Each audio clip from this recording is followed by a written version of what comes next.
or in sneakers, I try to be 100% authentic. All right. And so with that, I want to say that I'm a child of the 70s who grew up in the 80s. And so what does that mean? And so like entrepreneurship, I saw it up close. And one of the greatest entrepreneurs to me was a gentleman by the name of Tyrone, who used to sell his clothes on the lot of Super Pride on on Payson and Lafayette.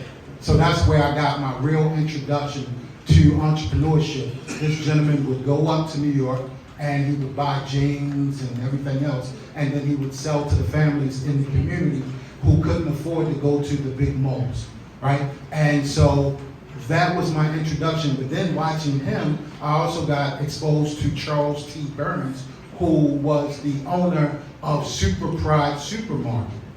The African-American supermarket back in those days was unheard of.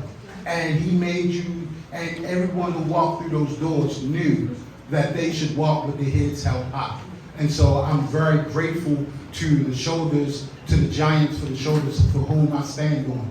Harlow Forward, all of these giants, just amazing people.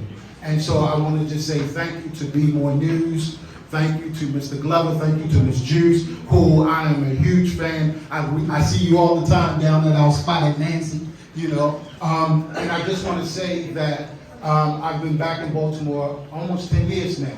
I came back right after the uprising in 2015 because at the time I lived in New York, and what I saw, I didn't recognize. And so I said, you know what? It's time for me to go back home. And so I stopped my graduate studies, and I came and I returned back to Baltimore. In that time, I've created or co-created 3 businesses.